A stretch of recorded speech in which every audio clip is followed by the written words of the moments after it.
Saudara-saudari, sobat-sobat Insapku, Inspirasi Sabda Kehidupan. Jumpa lagi bersama dengan saya Romo Didik Susanto SCY di Pamulang. Hidup saudara-saudari dan kita semua selalu diberkati. Maka layaklah kita bersyukur dan kita kembali mendengarkan sabda Tuhan yang menjadikan inspirasi bagi hidup kita hari ini. Semoga Tuhan memberkati kita semua.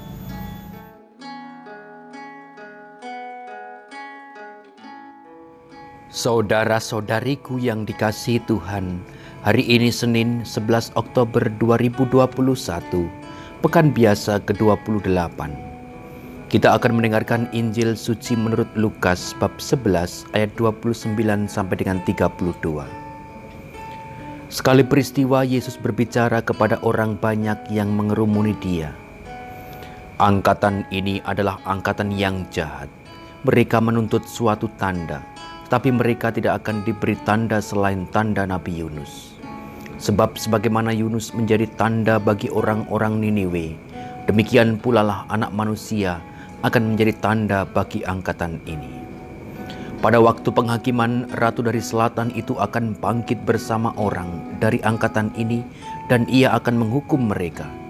Sebab Ratu ini datang dari ujung bumi untuk mendengarkan hikmat Salomo, dan sungguh yang ada di sini lebih besar daripada Salomo.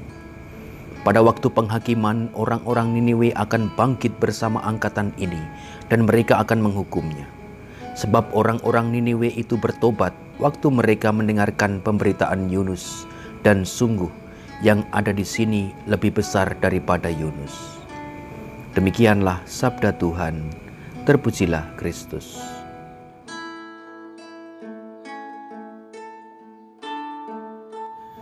Sobat-sobat, saudara-saudariku, umat Allah yang penuh berkat, hidup terus berjalan. Kecuali memang kita waktunya untuk berhenti, pasti akan berhenti. Tadi kita mendengarkan Injil Suci yang mengisahkan di mana Yesus sungguh-sungguh memberikan kata-kata yang sebenarnya keras ya, bahwa angkatan ini adalah angkatan yang jahat, angkatan yang sungguh-sungguh mereka sudah melihat tanda, tetapi masih menuntut. Maka saudara-saudariku yang dikasihi Tuhan, itu juga menyadarkan kita. Kita masuk dalam kelompok tertentu pasti, di tempat kerja, keluarga, saudara-saudari kita, atau kelompok-kelompok yang lain, entah pelayan Tuhan, entah di mana kita melayani, kita semua pasti berjumpa dengan orang-orang lain. Dan kita membawa nama Kristus di dalam semangat kita. Ketika kita bekerja, kita bukan hanya saja saya sebagai didik yang bekerja di sini atau melayani di sini, tetapi dalam rangka memang saya mengasihi Tuhan dan saya membawa semangat Kristus.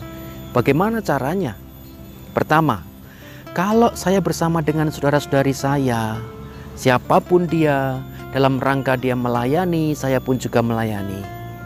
Terus kita bisa apa, saudara-saudariku yang terkasih? Kita bisa membawa tanda kasih Kristus dengan kita bekerja sama, menerima satu sama lain, bergandengan tangan, saling mendukung, saling support. Bukan justru sebaliknya, kita merendahkan, kita ingin sungguh-sungguh tampil dengan membawa nama diri sendiri. Kita bersaing, merasa kita dilangkahi, merasa kita tidak diajak omong. Itulah yang kadang-kadang muncul dalam hidup kita sebagai manusia. Maka saudara-saudariku yang dikasihi Tuhan, kita bukan hanya makhluk biasa yang tidak memiliki iman, tapi kita semua sebagai orang Kristiani memiliki iman itu.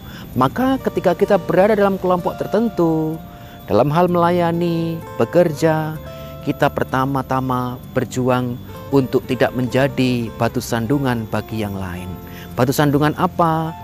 Kata-kata kita yang mungkin bisa menyakiti orang lain, rekan kerja, rekan sepelayanan kita.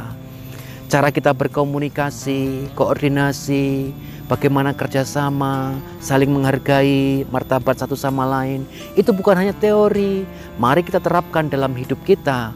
Semoga kita kerjasama dengan baik, melayani dengan tulus, tanpa menjatuhkan, tanpa merasa diri paling hebat, tanpa merasa diri dilangkahi. Ketika ada orang lain yang bekerja, malah dicurigai, malah diomongin di belakang. Ketika ada orang yang tidak bekerja, malah justru membuat huru-hara sini sana sini sana sini. Mari kita belajar saudara-saudari agar hidup kita itu menjadi tanda kasih Allah. Kita sungguh-sungguh menjadi berkat satu sama lain karena cita-cita kita sama. Kita mau hidup abadi dalam kerajaan surga yang membahagiakan.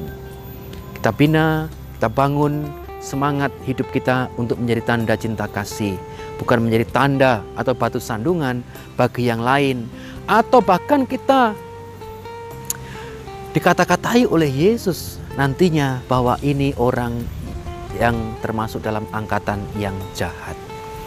Orang lain tidak tahu mungkin, diri kita mungkin tidak tahu, tidak menyadari, tetapi Tuhan pasti akan tahu. Tuhan memberkati kita semua. Amin.